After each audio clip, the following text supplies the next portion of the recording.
Hi, I'm Dave Showalter, Colorado-based conservation photographer and author of the new book, Living River, The Promise of the Mighty Colorado.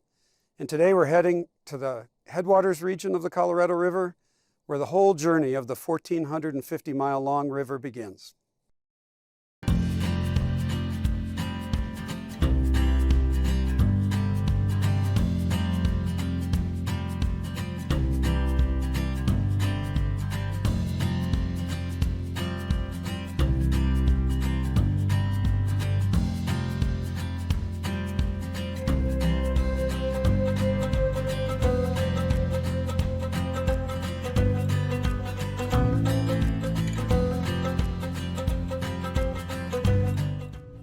Welcome to Berthoud Pass, the dividing point between the Platte Basin watershed and the Colorado River watershed.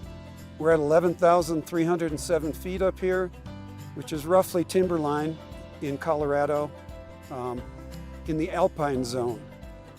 Behind me, in your view, is the Fraser River watershed and the headwaters region of the Colorado River. So it's March 30th. And we expect peak snowpack, which is all of this snow that's piled up around us, to be around April 1st. This is all the water we have for the coming season to last us until this time next year. On the other side of the mountains, we came up over Berthoud Pass. On the other side is the Platte Basin watershed, and this is all Colorado River watershed.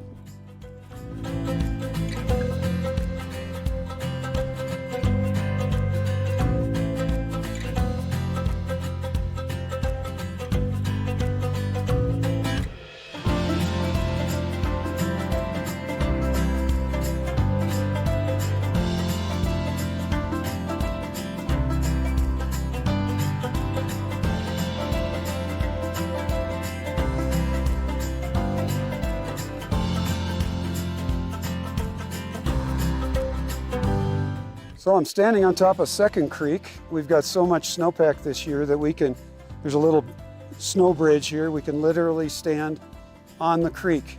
And it's wonderful that we have a good snowpack year this year in Colorado. What is snowpack?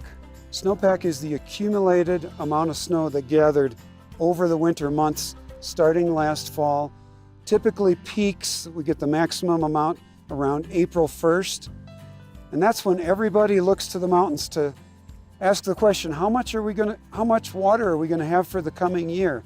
On the Platte Basin side, on the other side of the mountains, that snowpack will run that way.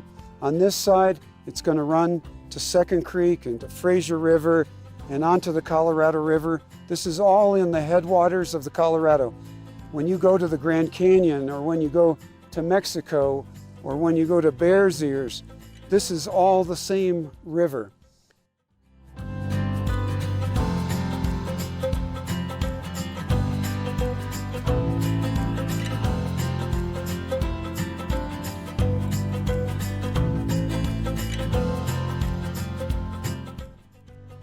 Driving past Winter Park ski area right now, and the diversions that meet up with the Moffett Tunnel down here below.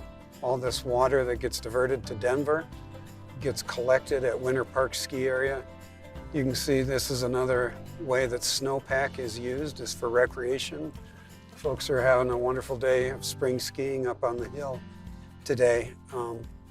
But this place really brings to life the idea of just how our water is used and where it goes and how easily it can be diverted.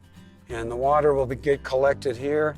It'll get sent through a big pipe, through a tunnel, 6+ miles through the Rocky Mountains, come out the other side, join South Boulder Creek, and then power Denver's economy and water golf courses and lawns and the whole bit. And this is a really great starting point to not only see where our water comes from in terms of snowpack, but just how easily it can get pushed in different directions and pushed outside of the Colorado River watershed in a trans-mountain diversion, which is a big assault on the river. It's a long-standing deal. It's since, I think, 1908 it's been getting diverted here. But it presents major challenges to downstream users the amount of water that gets sent outside of the watershed of the Colorado.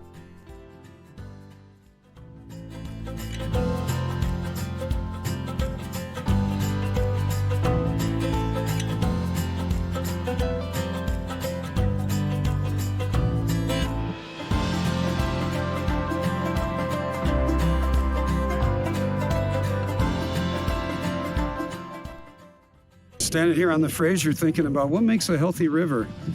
And in this case, the Fraser is heavily diverted, it's compromised, it's not pristine, but it's spectacular.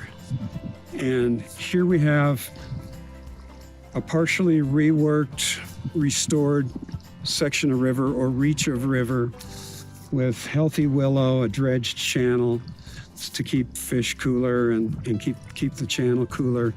And it gets a lot of fishing pressure, but this is a functioning ecosystem. And I think it's important to consider that although some places aren't pristine, they can still be a functioning, healthy ecosystem that supports life.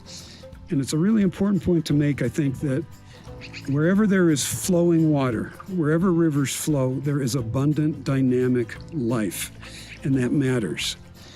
And in the river channel are rocks. The river channel is full of rocks, and those rocks have gaps in them. And if you have a flood regime in the springtime, it flushes the sediment out between those rocks. And what results is then you have a healthy aquatic insect population in the river channel. And then you have other species that depend on those bugs, those aquatic insects like sculpin. And there's sculpin, which are small little fish that also live in those interstitial gaps between the cobble in the river channel. So a lot of the elements are here for a very healthy river system with the woody vegetation and a dredged channel and somewhat of a flood regime, although it doesn't last very long before much of the river gets diverted. Still, it's a functioning river system, and that matters. It's an extraordinary place.